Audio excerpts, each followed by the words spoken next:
Welcome to Tamil ஓசைகள். இன்றைக்கு நான் ஒரு சூப்பரான இனிப்பான வெங்காயப்பூ சுண்டல் செய்கிறேன். இங்கே பாருங்க, இதுதான் நாங்கள் எங்கட தமிழ் கடையில் வாங்கின வெங்காயப்பூ. இதை நல்லா கழுவேண்டு கழுவிட்டு எப்படி குட்டி குட்டியாக வெட்டி எடுக்கணும். எல்லா பூவையும் எல்லா தண்டை பூவோட சேர்த்து கட் பண்ணி எடுப்போம். இந்த சுண்டலுக்கு எவ்வளவு மெல்லிசா வெட்டுறீங்களோ அவ்வளோத்துக்கு டேஸ்ட்டாக இருக்கும். மொத்தமாக வெட்டினாலும் பிரச்சனை இல்லை, ஆனால் மெல்லிசு தான் கூட டேஸ்ட்டை கொடுக்கும். இது ஒன்றும் வெட்டுறது கஷ்டம் இல்லை தானே. ஆனால் இது எங்களோட ஊர் வெங்காயத்தில் இருந்து செய்தால் தான் ஒரிஜினல் சுண்டல் கிடைக்குது. நீங்கள் இது தானே ஸ்ப்ரிங் ஆனியன் வாங்கி செய்தால் அதில் சரி வருவதில்லை. அது ஒரு வலுவழுப்பு தனியாக இருக்குது இங்கத்தையான். அதால் எங்களோட ஊர் சின்ன வெங்காயம் இல்லாட்டி எங்களோட ஊர் வெங்காய பூவில் இருந்து தான் இது எடுக்கணும். அதுதான் ஒரிஜினல் டேஸ்ட்டை தருது. எனக்கு இது சரியான விருப்பம் என்றதால் நான் எல்லா இதையும் வாங்கி ட்ரை பண்ணியிருக்கிறேன். நட்டு கூட பார்த்துருக்குறேன். இங்கே பெரிய வெங்காயம் வாங்கி நட்டு பார்த்தேன். அந்த பூவுன்ற டேஸ்ட்டே வித்தியாசமாக இருக்குது. ஒரு வலுவழுப்பு தண்ணியாக இருக்குது. வெங்காய பூவெல்லாம் இப்படி குட்டி குட்டியாக வெட்டி எடுத்தாச்சு. இதில் களிவண்டு பெருசாக இல்லை, அப்படியே பச்சை தண்டாக இருக்கும். அதை அப்படியே வெட்டி எடுக்க வேண்டியதுதான். இதுக்கு தேவையானது செத்தல் மிளகாய், வெங்காயம். நான் சின்ன வெங்காயம் எடுத்திருக்கிறேன். பார்த்தீங்களா கலரை என்ன சூப்பராக இருக்குன்ட்டு. சின்ன வெங்காயம் எடுத்திருக்கிறேன். இந்த வெங்காயம் போடலாம். பெரிய வெங்காயமாக இருந்தால் கொஞ்சம் குட்டி குட்டியாக வெட்டி போடுறது பெட்டர். வெங்காயத்துக்கே வெங்காயம் போட வேண்டி இருக்கு பாருங்க. இது தேங்காய் பூ. அதுக்கு தேவையான அளவு ஒரு கொஞ்சம் தேங்காய் பூ, மற்ற கொஞ்சம் பெருஞ்சீரகம், கறி பவுடர்ன்னு சொல்லி உரைப்புக்காக உங்கள்ட்ட என்ன உரைப்பு தூள் இருந்தாலும் போடுங்க. சில்லி பவுடர் போடலாம். சில்லி பவுடர் போட்டால் கொஞ்சம் மஞ்சள் தூளும் போடுறது நல்லது. இதெல்லாம் மிக்ஸ் பண்ணியிருக்கிறபடியா கறி பவுடர், உப்பு, இவ்வளோ தான் இதன் முக்கியமான சாமான். இதில் தனியாக வெங்காயமும் கறி பவுடரும் உப்பும் தேங்காய் பூவும் இருந்தாலே காணும். அது போட்டு நல்ல டேஸ்ட்டாக சுண்டலாம். இவ்வளவு தான் நார்மலாக சுண்டலுக்கு போடுறது. மற்றது எண்ணெய் இதில் எடுத்து வரையில எண்ணெய் தேவைதானே. ஒரு 2 மேசக்கரண்டி எண்ணெய் போதும். இவ்வளவு தான். நாங்கள் சுண்டல் செய்வோம். இப்போ நான் எண்ணெய் போட்டு செத்தல் மிளகாய் போட்டு கொஞ்சம் வதங்கினது வெங்காயம் போட்டு வதக்கிட்டேன். இதுக்குள்ள இப்போ எடுத்து வச்சிருக்கிற பெருஞ்சீரகத்தை போடுவோம். அதை ஒரு ஆட்டின உடனே அது கட்டட்டு வந்துடும் தானே.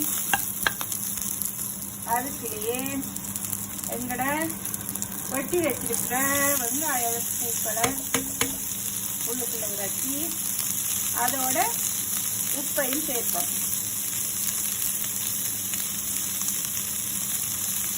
உப்பையும் சேர்த்து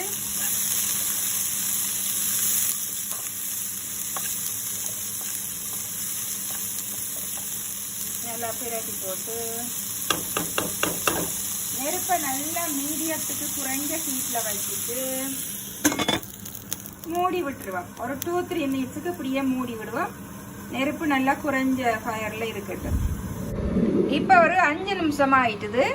இப்போ திறந்து பார்ப்போம். இதுக்கு இடையில் என்னன்னு சொன்னால் அப்படியே மூடிட்டு கையை விடாமல் இடக்கிட திறந்து பார்க்க வேணும். சில நேரம் அடிப்பிடிச்சு போயிடும். அதால் அது அந்த வேர்வை தண்ணியிலையும் அந்த வெங்காய பூவில் இருக்கிற தண்ணியிலையும் அந்த எண்ணெயிலையும் சேர்ந்து நல்லா வதங்கிடும். நீங்கள் பாருங்க, அது 5 நிமிஷம். நான் இடையில 2 தரம் பிரட்டி விட்டேன். நான் அப்படி நீங்களும் பிரட்டுங்கோ. இப்போ இவ்வளவும் காணும். அது பிஞ்சு தண்டு தானே, டக்கண்டு வதங்கிடும். இதுக்குள்ள நாங்கள் இனி எடுத்து வச்சிருக்கிற தூளை போடுவோம். தூளை போட்டு தேங்காய் பூவையும் போடுவோம். இனி மூட தேவையில்லை. மெல்லமாக அதே நெருப்பை குறைச்சி வச்சுக்கொண்டு பிரட்டி இறக்க சரியாக வரும். தூளை ஒரு 2 மினிட்ஸுக்கு இப்படி இந்த தூளும் தேங்காய் பூவும் சேர்ற மாதிரி பிரட்டினா சரி. தேங்காய் பூ எப்பவுமே இந்த சுண்டல் வகைகளுக்கு கொஞ்சமாக தான் போடணும். ஆக இறம்ப போட்டால் அதில் டேஸ்ட் குறைச்சி விட்டுரும். தேங்காய் பூ டேஸ்ட்டாக வந்துடும். அதால் ஒரு கொஞ்சம் தேங்காய் பூ போட்டால் காணும். இப்போ பாருங்கோ, இவ்வளவு தான் சூப்பரான சுண்டல் ரெடி ஆயிட்டுது. இது நல்ல டேஸ்டாக இருக்கும். இது சில இடங்களில் இந்த வெங்காய பூ நிறைய வந்துடும் இல்லை வெங்காயத்தில். அதை பாவிக்க மாட்டினா மாட்டுக்கு தான் போடுவினோம். நீங்கள் இதுவரை சமைச்சிருக்காட்டி அப்படி தோட்டங்களில் போய் வாங்கி இப்படி சுண்டி பாருங்க. நல்ல ஒரு டேஸ்டான சுண்டல். இது நாங்க சின்ன வயசுல என்ன செய்யறாங்கன்னா இந்த தண்டை எடுத்து ஸ்ட்ரோவா பாவிச்சு ஜூஸ் குடிக்கிறோம் நாங்க. சோடாவை கிளாஸ்ல ஊத்திட்டு அதுக்கு இது ஸ்ட்ரோன்னு சொல்லி குடிக்கிறோம் நாங்க. நல்லா இருக்கும். இவ்வளவு தான்.